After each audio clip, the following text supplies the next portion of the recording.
நடக்கிறது நீங்கள் இப்போ மட்டும் சொன்னப்பட்ட எப்படி நடந்துரு? ஒரு நாள்லாம் நடக்க முடியாது. எந்த அமைச்சர் போய் ஒரே நாளில் வந்து மக்களுடைய தொகுதி பிரச்சனை பேச முடியும்? விரைவாக தேர்தல் நடத்த வேண்டுமா எங்களுடைய ஆர்வம், அதிலே மாற்று கருத்து கிடையாது. அதிலே நாங்கள் வெற்றி பெறுவோம், அதிலேயும் மாற்று கருத்து கிடையாது. இது வந்து விவாதம் வேற மாதிரி போகுது, திசை மாதிரி போகுது. இல்லை, உணர்ச்சி வசப்படாது, நிதானமாக பேசுங்க. உங்கள் கருத்தை நிதானமாக சொல்லுங்க. நீங்கள் பெரிய கஷ்டப்பட்டு தெரியாத நாட்டுக்கு மாணவர் அவை முன்னவர் உட்காருங்க. மாணவர் பேரவைத் தலைவர் நான் சொல்லிடுறேன். மாணவர் இல்லை முன்னவர் அது சொல்கிறேன். முன்னவர் இது கருத்து சொல்லிட்டீங்க, போதும் உட்காருங்க. நான் சொல்லுறேன், உட்காருங்க. எங்களுடைய வேட்பாளர் அருண் வாபஸ் பெற்றார். அது குதிரை பேரம் இல்லையா? மாணவர் சேர்த்திருக்கல, அது குதிரை பேரம் இல்லையா? அவை முன்னவர் பேசுறாருன்னா இதுக்கின்ற கருத்து பேசினா பரவாயில்ல. என்ன பொதுக்கூட்டமா இது? உட்காருங்க. உட்காருங்க. உங்க கட்சி வேலைக்கு வாங்க முடியாது. என்ன பொதுக்கூட்டமான்னு கேக்குறேன். இது என்ன பொதுக்கூட்டம்? உட்கார சொல்லி எல்லாரும் என்னங்க உட்கார சொல்லுங்க. இருங்க இல்லங்க, நீங்க உங்களை அனுமதிச்சு இருங்க. உங்களை பேசணும் அனுமதிச்சுட்டே இருக்கும்போது பின்னாடி நின்று குரல் பத்தி என்ன பொதுக்கூட்டமா நடத்துறோம்? இது அவை அந்த குரிய மாண்பை காப்பாத்துங்க, அதுக்குரிய மாண்பை காப்பாத்துங்க. உட்காருங்க.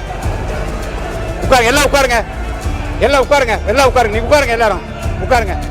மாண்பு பேரவைத் தலைவர் அவர்களே, 6 சட்டமன்ற உறுப்பினர்களை பற்றி இங்கே ஆஸ்டின் அவர் இங்கே குறிப்பிட்டார்கள்.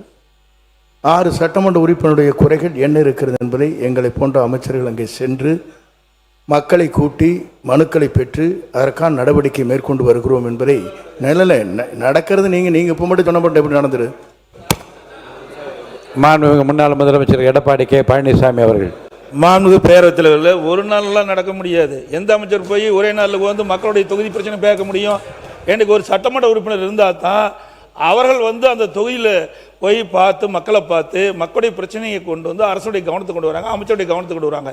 பொறுப்பு அமைச்சர் என்பது ஒரு நாள் போவார், கொடுக்குற மனுவை தான் வாங்கி பரிசீலிக்க முடிய.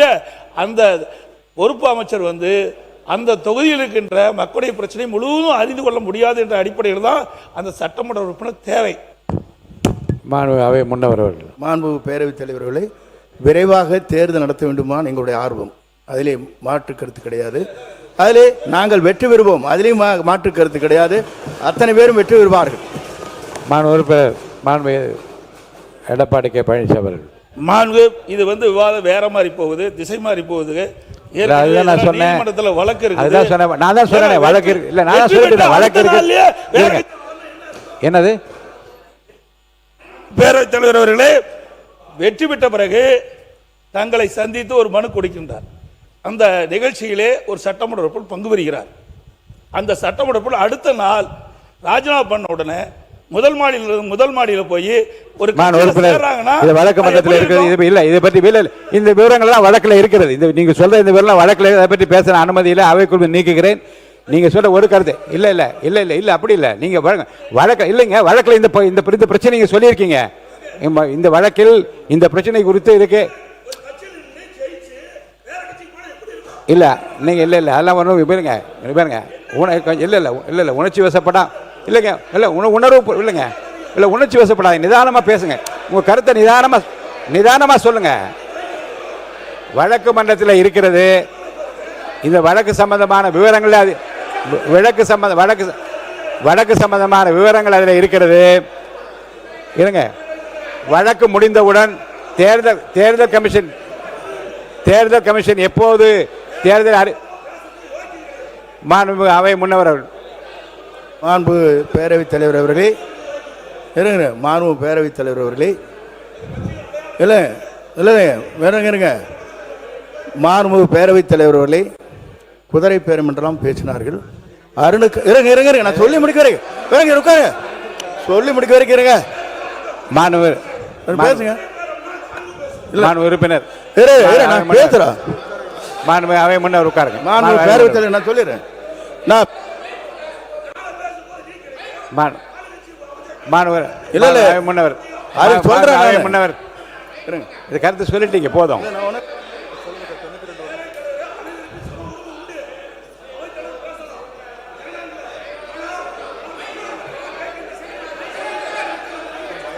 உட்காருங்க, நான் சொல்ல உட்காருங்க.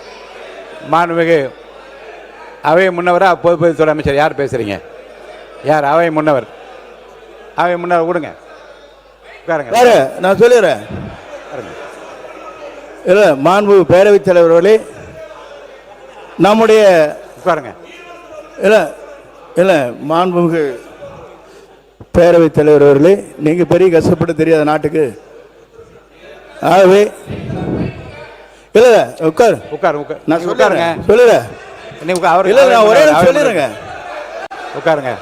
அவர் பேர் என்ன? அவர் பேரு ஒரு பேர் சம்பத்குமார். மாண்பு பேரவைத் தலைவர் அவர்களே உட்காருங்க. மாண்பு பேரவைத் தலைவர் உட்காருங்க. பாருங்க. மாண்பு பேரவைத் தலைவர் அவர்களே, எங்களுடைய வேட்பாளர் அருண் வாபஸ் பெற்றார். அது குதிரை பேரம் இல்லையா? அவரை சேர்த்திருக்கல, அது குதிரை பேரம் இல்லையா? அவை முன்னவர் இருங்க, நான் சொல்ல ஒரு உட்காருங்க. உட்காருங்க, அவங்க மட்டும் பேசட்டும். நீங்க மட்டும் பேசுங்க. உட்காருங்க உட்காருங்க. இங்க வாங்க உட்காருங்க. இங்க உட்காருங்க. அவர் பேசுறாரு பாருங்க, அவங்களை உட்கார வைங்க. மாண்பு உட்காருங்க. இங்க பாருங்க. மாண்புமிகு சட்டப்பேரவைத் தலைவர் அவர்களே, அவருடைய மனு தள்ளுபடி செய்யப்பட்டிருக்குது. யார் வாபஸ் எல்லாம் வாங்கல. அவர் முறையாக வேட்புமனு தாக்கல் செய்வதில்லை. அதன் மூலமாக அங்க இருக்கின்ற தேர்தல் அதிகாரி அந்த மனு நிராகரிக்கப்பட்டதா சொல்லிருக்காங்களோ, யார் வாபஸ் வாங்கல. அது குறிப்பா சொன்னா, அப்ப வேட்புமனு பரிசீலிக்கும் போது திராவிட முன்னேற்றங்களுக்கும் அண்ணா திமுக வேட்பாளருக்கு தான் அங்க எங்களுடைய எனக்கும் என எதிர்த்து போட்டியிட்ட திராவிட முன்னேற்ற வேட்பாளர் தான் பிரச்சனை ஏற்பட்டு இருந்தது. அவர்களை பத்தி, அவருடைய வேட்பாளர் பத்தி எல்லாம் பொருட்படுத்தல. ஆக இதில் கூட இணைக்க கூடாது. ஆக அவை முன்னவர் பேசுறாருன்னா இதுக்கின்ற கருத்து பேசினா பரவாயில்ல, இல்லாத கருத்து பேசினா அவை திசை திருப்பு போய் கொண்டிருக்கின்றது. ஆகவே அதில் கூர்ந்து இந்த நேரத்தில் சொல்வதெல்லாம், ஒரு கட்சியிலிருந்து தேர்ந்தெடுக்கப்பட்டவர்கள் எங்களோடு இருந்துகிட்டு இருக்கிறாங்க, திடீரென்று எப்படி வேறு கட்சிக்கு மாறுவாங்க? நான் எந்த கட்சியை குறிப்பிடல. எப்படி போய் கட்சியில் சேருவாங்க? ராஜினாமா பண்றாங்க. சட்டப்பேரவை தலைவர்கிட்ட ராஜினாமா கடிதம் கொடுக்குறாங்க. ராஜினாமா பரிசீலனைக்கிறீங்க.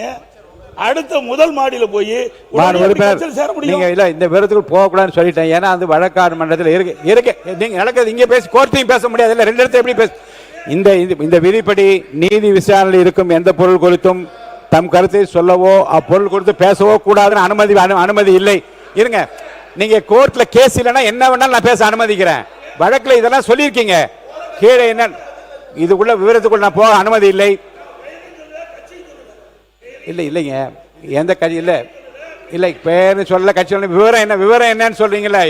வழக்காட்டு மன்றத்தில் இருக்கிற பிரச்சனையில் இருக்கிற விவரத்தை சொன்ன பிறகு அப்புறம் எந்த கட்சி அந்த கட்சி என்ற அல்ல கோர்ட்ல இல்ல. இப்ப நீங்க சொல்ல வந்த கருத்து ஒரு கட்சியில் வெற்றி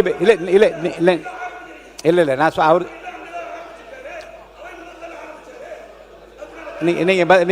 அதுக்குரிய பதில் உங்களுக்கு நீங்க சொல்லிட்டீங்க இல்லையா? பதில் சொல்லிட்டீங்க இல்லையா? மை கொடுத்துங்க. மை கொடுத்த சொல்லியாச்சு. இவ்வளவு பேர் நீங்க யாரை பேச விட போய் வேற யாரையாவது பேச விட்டோமா? அவருக்கு பதிலா இப்ப எதுக்கு நிக்கிறீங்க எல்லாரும்? பொதுக்கூட்டமா இது? என்ன பொதுக்கூட்டமா இது? உட்காருங்க உட்காருங்க. உங்க கட்சி பொதுக்கூட்டமான்னு கேக்குறேன். இது என்ன பொதுக்கூட்டம்? உட்கார சொல்லி எல்லாரும் என்னங்க உட்கார சொல்லுங்க. இருங்க இல்லங்க, நீங்க உங்களை அனுமதிச்சு இல்லங்க, உங்களை பேசணும் அனுமதிச்சுட்டே இருக்கும்போது பின்னாடி நின்று குரல் கொடுத்து என்ன பொதுக்கூட்டமா நடத்துறோம்? இது அவை அந்த மாண்பை காப்பாத்துங்க. அதுக்குரிய மாண்பை காப்பாத்துங்க. உட்காருங்க எல்லாம் உட்காருங்க. நீங்க உட்காருங்க எல்லாரும் உட்காருங்க.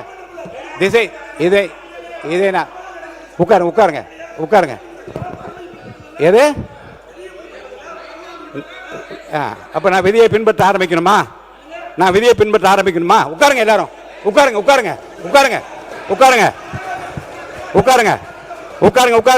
பாருங்க, மாண்பு உறுப்பினர் முன்னாள் முதலமைச்சர்